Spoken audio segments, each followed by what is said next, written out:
This is your no bullshit review on the best bourbons ever. So out of the tons of bourbons that I've had and owned, majority, I think I have about 35 on my shelf right now, these are the top 5 in my book, from budget all the way up to expensive. Starting out with super budget, Jim Beam Repeal Batch. This you can get for about 20 bucks. I think it is a great value. It actually reminds me of a underproofed Baker's, and I just like the balance of it. It's super simple, easy to drink. You can find it pretty much anywhere, and I really like the bottle design. These next two are about the same price, but this one's a really big bottle, as you can see, compared to that. You can tell how much I like this one. So Elijah Craig Small Batch is the quintessential bourbon. When I think of bourbon, I think of Elijah Craig Small Batch. It encompasses a lot of things. It's easy to drink. It's a relatively good price, around $32. It has great complexity, body, flavor, sweetness, smokiness. It's honestly when someone says bourbon, this is what I would think of as a bourbon, as far as like the quintessential bourbon.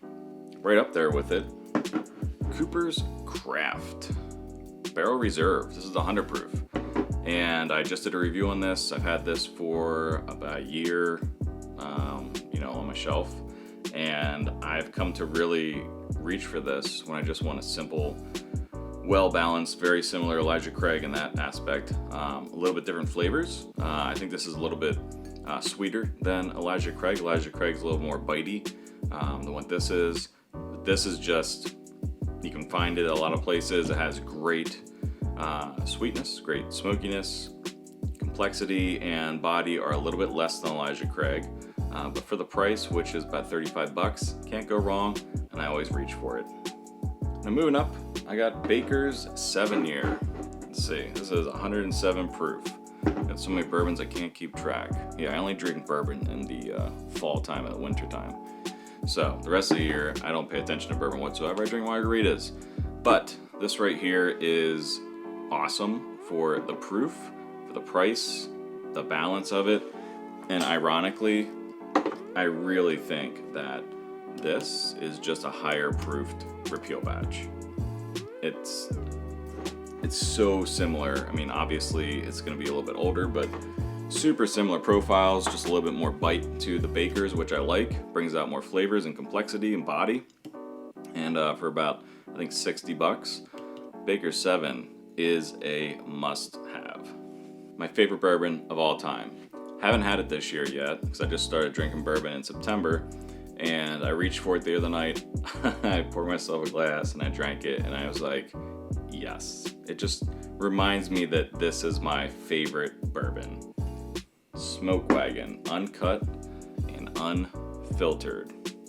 It is amazing as far as complexity's sake goes. Has a heavy body, a good oily heavy body, but the complexity is just outrageous. It takes you on a roller coaster ride, and you ride it for a while.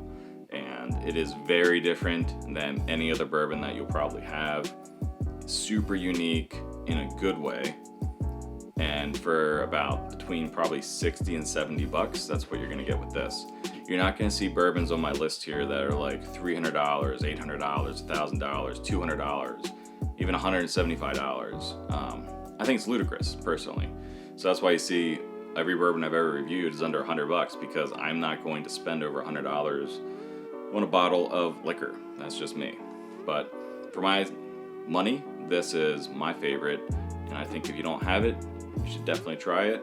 And one way to do that, where I got this, because I can't get it locally, is caskers.com. So if you guys have any questions or anything, let me know. Go ahead and put your favorite top 5 best bourbons from start to finish, budget to whatever you deem expensive, in the comments down below, and let us know what your favorite 5 are. Until next time, later.